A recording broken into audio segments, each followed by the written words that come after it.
Bom dia, pessoal. Que a graça, a paz e a misericórdia do Senhor esteja conosco, não só hoje, mas para todo sempre. Amém? A palavra de hoje, ela surgiu há algumas semanas. E o tema dela surgiu, acho que até um mês atrás. Eu tinha um tópicozinho, mas eu só tinha o tópico mesmo. E aí, no decorrer da semana passada para essa semana, algumas coisas foram acontecendo. E aí, sim, a palavra ela foi sendo ministrada. E não é um devocional, mas é uma reflexão para nós. Então vamos lá. Eu acho que nós já estamos carecas de saber que a nossa confiança, né, o nosso ânimo, nossa motivação, ela deve estar no Senhor. Acho que nós já sabemos muito bem disso. Mas mesmo sabendo disso, é comum que a gente espere muito das pessoas ao nosso redor, principalmente aqueles que vivem conosco, que têm mais proximidade com a gente. Nesse contexto, eu queria trazer, a história em que Jesus, tirando alguma cura ou outra de imposição de mão, ele não operou grandes milagres. Eu digo grandes porque aos nossos olhos, né, nós temos o costume de ficar dividindo as coisas do que é mais ou menos importante, maior ou menor, como se fosse assim, isso aqui seria mais ou menos possível, isso aqui é totalmente impossível, sendo que na verdade todo milagre é um grande milagre que nós não podemos fazer nenhum deles, né? Então, nesse contexto, Jesus, mesmo sendo o mesmo que operou grandes milagres em todos os lugares, não fez mais do que algumas curas de impor mão, né, nas pessoas em Nazaré, que era a sua cidade. Por que isso acontecia, né? Se era o mesmo Jesus, se é o mesmo Deus, se é o mesmo Espírito, por causa que as pessoas achavam não, elas conheciam Jesus ali, né? Elas tinham visto aquele menino nascer, crescer, viam a sua família, viam com quem ele andava, como ele brincava, como se comportava. Então eles sabiam que conheciam aquele menino, né? Aquele homem. Então, a sua mente, eu conheço ele. Então, não é ele, né? Eu conheço ele desde sempre. Claro que não é ele. Então, às vezes, as pessoas que estão mais próximas de nós são aquelas que vão ter dificuldade em enxergar quem realmente somos, porque elas têm certeza que sabem quem nós somos. E não é que elas estejam erradas, e não é que eles estavam errados, mas isso foi um fator que acabou limitando eles a enxergar outras coisas após quando tudo realmente começou a acontecer.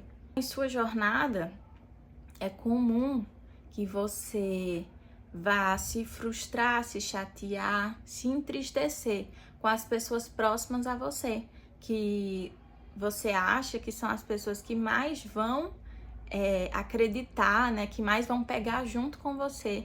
E pode ser que você ouça palavras contrárias, e isso vai partir, né? Isso vai ter uma bifurcação.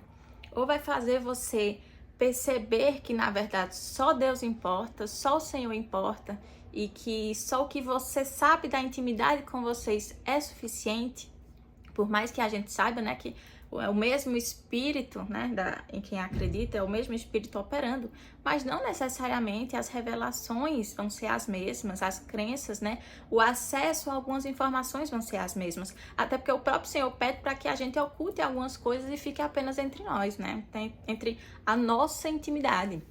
Então, não é porque essas coisas acontecem que você vai precisar começar a provar a todo mundo. O Senhor nos justifica, gente. Davi falava muito sobre isso, né? Sobre o Senhor nos justificar, sobre o Senhor vencer por nós diante dos inimigos, sobre o Senhor resolver essa parte.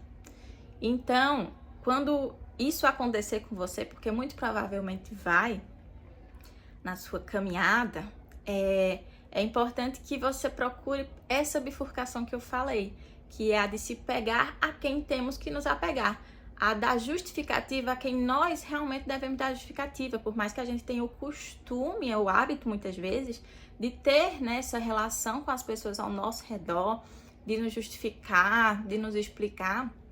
Talvez agora não é mais o momento de você fazer isso. É o momento de calar, de continuar acreditando no Senhor e esperar que você seja justificado, tá? em vez da outra bifurcação, que é comum, que a gente tem inclinação primária, né? A primeira inclinação para esse lado, que é a de voltar para trás, de desistir, desanimar, né? Porque se a pessoa que tá comigo, que supostamente deveria acreditar mais e confiar mais, ela não enxerga, então eu sou uma farsa, então, né? Porque se a pessoa que tá do meu lado não enxerga, então eu que tô enxergando coisa errada. Né? É muito comum que você também pense isso. Não, porque a pessoa que caminha comigo não enxerga, então eu que tô maluco. Mas às vezes não é você que tá maluco. A pessoa não teve as mesmas revelações que você. E não, você não precisa voltar atrás, né? Você não precisa pensar assim, então deixa pra lá. Se ninguém tá vendo mesmo, se não tá tendo resultado, se aparentemente eu continuar a mesma pessoa, só eu que tô achando que eu mudei, então vou abrir mão. Não é bem assim. Não vai ser dessa forma, não vai ser indo por este caminho que você vai ter sua colheita, né? É o que o Senhor vai lhe justificar. Muito pelo contrário, vai acabar reforçando realmente que não mudei mesmo. Hoje é uma reflexão, né, curta. Eu tenho trazido reflexões curtas. No começo o Senhor trouxe grandes palavras, mas agora tem sido depositado realmente aos poucos. Eu estava até preocupada porque o canal ele não foi uma direção minha, não foi uma vontade minha, muito pelo contrário. Eu normalmente até fujo de certas responsabilidades, mas como eu decidi obedecer, obedeci. Então, eu fiquei preocupada quando eu vi que há uns dias eu não recebia nenhuma palavra. E recebia, mas para mim mesma, não era nada que eu tinha que compartilhar. E aí ela foi nascendo aos poucos, com algumas coisas durante as semanas. Ela foi se formando e ontem eu orei ao Senhor, pedindo, né, do Senhor, eu não vou gravar nada se não for para gravar. Não vou. Por mais que eu queira trazer alguma coisa para o canal não ficar parado, mas ele não é meu mesmo, então não vai ser uma preocupação minha. E aí, mas se o Senhor tiver alguma palavra para mim, eu quero acordar com ela em mente, sendo alguma coisa que eu já sei ou alguma coisa nova. E assim foi. Foi uma palavra que o tema já tinha vindo há muito tempo e juntou com alguns acontecimentos, então corroborou e fez sentido para que eu trouxesse essa reflexão para você. Até o próximo vídeo, obrigada se você ficou até aqui. Se você sentir vontade de espalhar essa palavra, fique à vontade para curtir o vídeo, para impulsionar, para que chegue a mais pessoas. Fique à vontade para se inscrever e fazer parte dessa família que não é minha, não é um projeto meu, é sim do Senhor. E fique livre para compartilhar com alguma pessoa específica que você acha que possa estar passando por isso também, ou que possa vir a passar. Até o próximo vídeo.